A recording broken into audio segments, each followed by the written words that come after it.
Hey y'all, it's me again. I'm gonna continue reading from my book, The Secret Lives of the First Ladies. Let's go! Clock Watcher. Florence and Warren Harding's wedding began at 8 p.m. on July 8, 1891, and ended precisely a half hour later. The final moments of the ceremony were hastened so as to conclude exactly at that time. Why? Florence had a superstition that no momentous event should end in the midst of the minute hands journey from 6 to 12. Madame Marcia. I did not intend to permit him to run. Such was Florence Harding's initial response to a reporter's query about her husband's presidential aspirations. The Duchess was worried about the health of Warren's heart, and she didn't think the White House was a good place to test his limits. Yet soon enough she would change it to not just because there were plenty of persuasive people in the Republican Party who swayed her mind. Florence paid a visit in 1920 to Madame Marcia, the capital's most celebrated seeress, the same soothsayer, incidentally, who had predicted Edith Wilson that she would become First Lady. Marcia told Florence that her husband would become president. This, combined with the party's support for her husband, was enough to convince the Duchess that she had to allow Warren to go for her. Carry on. Warren Harding's torrid affair with Carrie Fellows was an ongoing source of irritation to the Duchess. Though she was under no illusions about her husband's dalliances, she showed no desire to be reminded of them. Carrie, in particular, was persona non grata, especially during the 1920 presidential race. Her occasional appearances at the Hardings' home in Marion during Warren's front porch campaign only fueled more rumors about the candidate's dissolute lifestyle, and Florence once actually hurled a piano stool at the woman to chase her out. The Republican Party was just as worried about Carrie. They ended up paying her enough money to take a nice long vacation abroad, where she'd be out of reach for questioning by nosy Democrats. Problem solved. Winning the White House whistle. Prohibition had gone into effect by the time the Harding administration began, meaning that all official entertainments at the mansion were dry. The unofficial ones, however, were quite another story. A passionate poker player, President Harding retained orders games with the Ohio gang on the second floor of the White House. The Duchess was usually present, and sometimes she'd play a hand or two, but her primary responsibility was serving drinks to the players. Playing poker without liquor simply wasn't an option, not even for the president. Florence's source for the alcohol was one Jess Smith, a friend of the Hardings, who got around the Justice Department's ban on booze by requiring a B license for its purchase, meaning it was for medical purposes. It wasn't known how Smith had finagled the license, and neither Warren nor the Duchess really wanted to find out. Unfortunately, Smith was eventually outed as one of the most notorious bootleggers in Washington, required the Hardings to distance themselves from him. He ended up committing suicide. Ah. Okay. Up in smoke. Neither the president nor his determined wife were properly minding the store during the Harding years, leaving plenty of dishonest folks, many of whom were part of the infamous Ohio gang, throughout the country blood. Foremost among the scandals that tainted the administration was Teapot Dome, in which Navy oil reserves in the West were taken over by the Secretary of the Interior to be leased out to private businesses for a fat profit. By 1923, Mr. and Mrs. Harding were becoming aware of the scale of their carelessness, a fact that only worsened their respective health issues.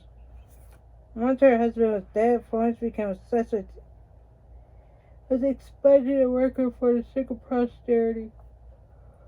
Before she died in 1924, the Duchess systematically burned every government receipt, document, memo, or letter that in any way could impugn Warren's leadership. It was entirely illegal and not entirely successful. Most of the dirty truths would end up getting exposed anyway, damning Warren Harding to the bottom of the presidential popularity list. wasting warning. Thou Harding escaped the full public revelation of his incompetence seemed a little too inconvenient to many at the time. Did the Duchess poison him in an effort to spare his reputation? Many speculated on that, perhaps because she devoted much time to his demise, erasing as much evidence she could.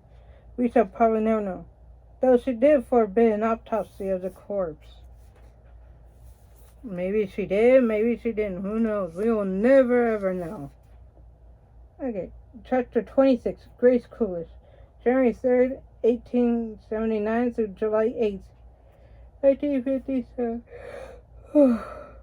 Married October 4th, 1905. Presidential husband, Calvin Coolidge.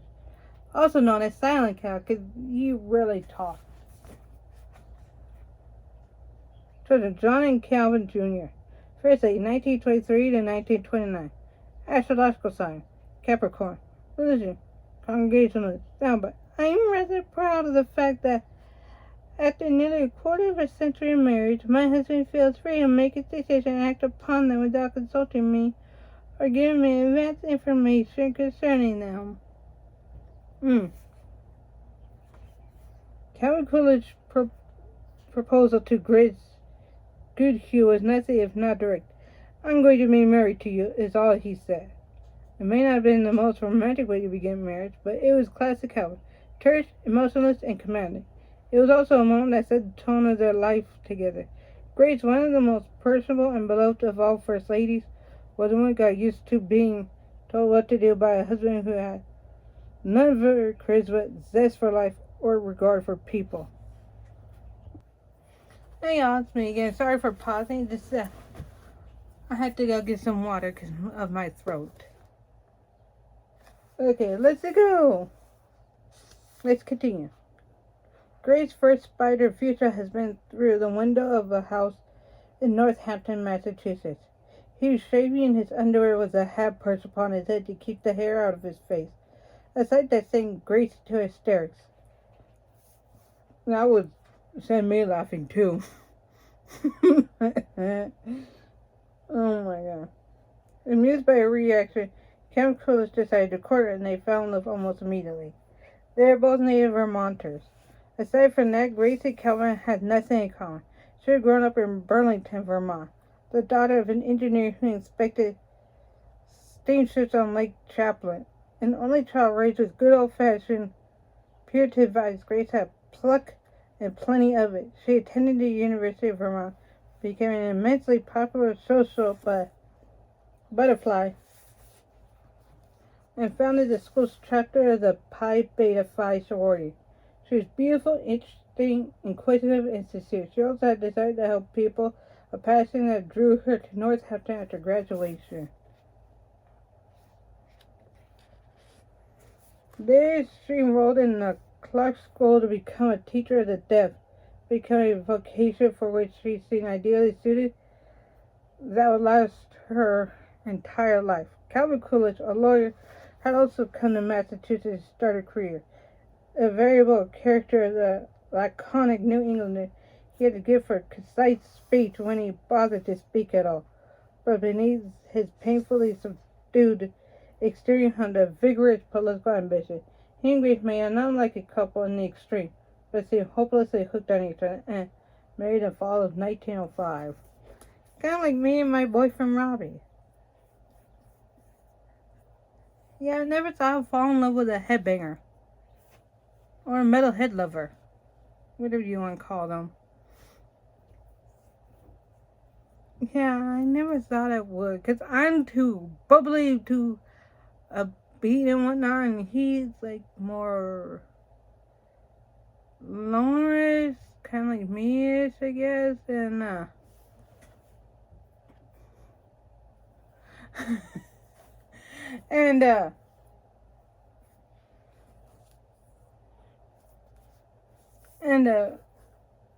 I'm more bubbly, he's more reserved, I guess, but more friendly than I am.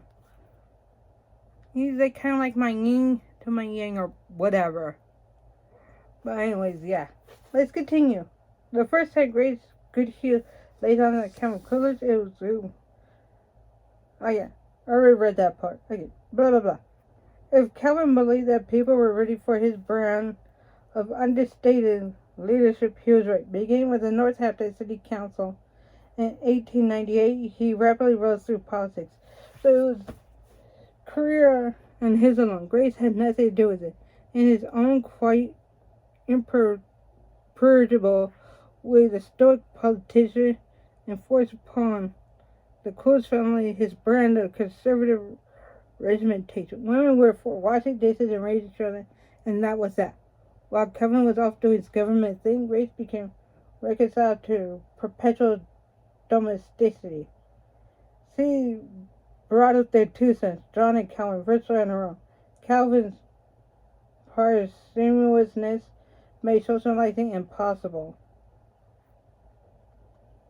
When she wasn't holding the boys, when she wasn't looking after the boys, she was making clothes for them or darning her husband's socks. Calvin shared nothing of his political world with her, nor did he ask her opinion on matters of government.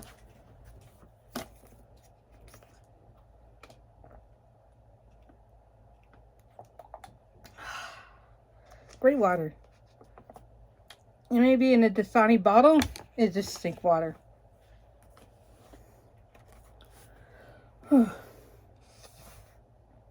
But Grace's world was about to blow wide open. Calvin cut his teeth as mayor of Northampton, state senator, lieutenant, governor, and after 1918, governor. Though Grace had been made Eastern Regional President of her own fellow Pi Phi in 1915, she was still a kept housewife with virtually no experience as hostess or political spouse. But in 1920, Calvin was elected vice president on the Harding ticket. And even a legendary penny pincher like Calvin could see the futility of keeping his family up in Northampton. Not that his penny pinching came to an end, of course. The Coolidges took a suite in Washington's Willard Hotel rather than rent a house. But there was no hiding Grace anymore. She was second lady now, and that meant that she had to become a hostess. With the help of Louise Marshall, wife of the outgoing vice president, Mrs. Coolidge boned up on all the entertaining and society details that she'd been kept from for years. And she was apparently a quick study because she became an overnight sensation. Enthusiastic and genuine, the perfect foil to her dour husband, Grace made everyone want to know her and became a darling in the newspapers from the moment she appeared in a gorgeous dress at the inaugural gala. Even press-savvy Florence Harding was jealous. And none of it was on the vice president. Calvin may have been a repressed, unromantic stick in the mud, but he always relied on the love and support of his wife. Now he began to rely on her in other ways. Though he continued to play alpha male to the hill, dictating what Grace could and could not do and say, Calvin cultivated her as the attractive half of their political coin. Or more precisely, she cultivated herself and Calvin led her. She was now appearing with him in public all the time, for good reason. The people ate her up like candy. Proud of his wife's athletic physique, he made a conspicuous exception to his cheesecake spending habits by lavishly expensive gowns on hers. Stylish, sexy, and gregarious, Grace attracted attention wherever she went. Few vice presidents' wives have ever been as popular as Grace, and the country had already gotten to know her by the time Warren Harding's death sent her to the White House. As president, Calvin continued to exert an absurd degree of influence over her. He insisted on personally approving every menu and guest list, prowled the kitchen and pantry to make sure nothing was being wasted, and habitually scheduled events for her without even consulting her, forcing the First Lady to have a hat and gloves ready at all times for unforeseen outings. But Mrs. Coolidge remained as buoyant as ever. Indeed, the White House staff nicknamed her Sunny. The entertainment schedule in the Coolidge White House was unprecedented in its scale. Grace and Calvin threw more teas, dinners, parties, and receptions than anybody before them. But there were no interviews, not a one. Though ubiquitous and adored, the First Lady did not offer opinions on current issues. That had always been her husband's department, and nothing had changed.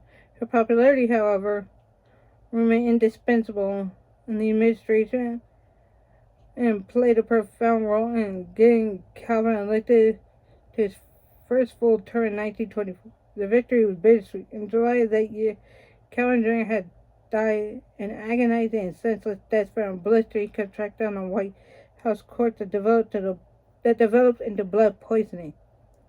Grace recovered and maintained her astounding public persona throughout the rest of her husband's passive presidency, but a sense of mortality hung over the Coolidges. Calvin, having developed heart trouble, announced in 1927 that he would not run again.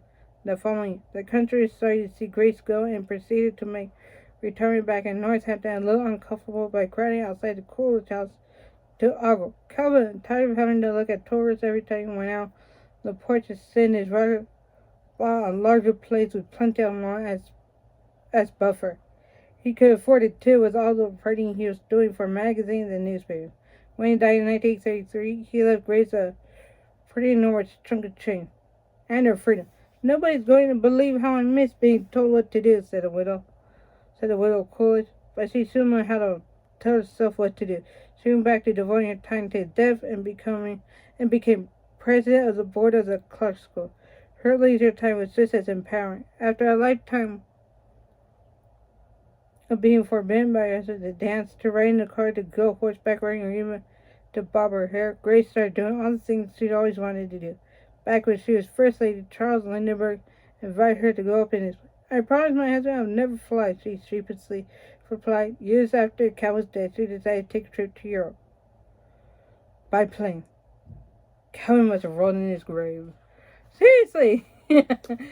But yeah, she was a good wife to him, and she was a good mother to both of her sons. Who wouldn't want a mom like that? So please rate, subscribe, and comment on my video. And if you're on YouTube, please ring that bell notification so they can know when I upload. And if you're on TikTok, please like and follow my videos. And once I get to 100 followers, I'll do something special. I'm not going to tell you because it's going to be a surprise. So let's get to 100 followers on TikTok and 100 subscribers on YouTube, so that we can see what the special surprise is. Okay, so anyways, please pay for something on either my eBay and or my card. Okay, bye.